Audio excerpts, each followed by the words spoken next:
నాతో పాటు special guest ఉన్నారు. ఆ గెస్ట్ ఎవరో కాదు, హియాజ్ jewelleries Tirupati branch managing director Rayapati Radhika గారు. నమస్తే మ్యామ్. నమస్తే అండి. ఎలా ఉన్నారు మ్యామ్? బాగున్నానండి, మీరు ఎలా ఉన్నారు? సూపర్గా ఉన్నాను మ్యామ్. సో ఎలా నడుస్తుంది మీ బిజినెస్? రైట్ నో బాగానే ఉందండి, స్టెప్ బై స్టెప్ గ్రో అవుతూ వెళ్తున్నాము. ఓకే.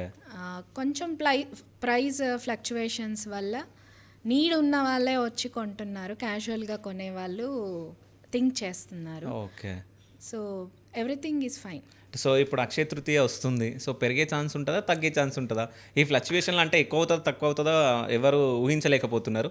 సో పెరుగుతుందంటారా? ఫ్లక్చువేషన్స్ అయితే కంపల్సరీ ఉంటుందండి, అది మనం ఇప్పుడల్లా అయితే predict చేయలేమేది. Okay.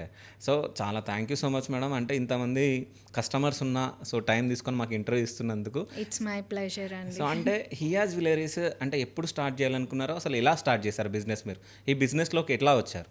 Actually here jewellers అనేది ఫౌండర్ వచ్చి శ్వేతారెడ్డి గారు, తను స్టార్ట్ చేశారు ఇది. ఓకే. మోర్ దాన్ 18 years ప్లస్గా హైదరాబాద్లో ఈ స్టోర్ ఉంది. ఓకే. మేము ఫ్యామిలీ ఫ్రెండ్స్ అనమాట.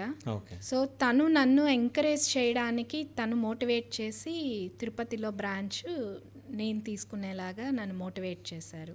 ఓకే. సో అలా ఈ బిజినెస్లోకి వచ్చాను.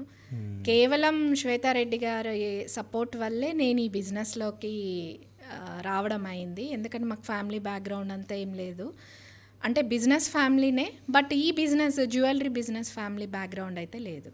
ఓకే.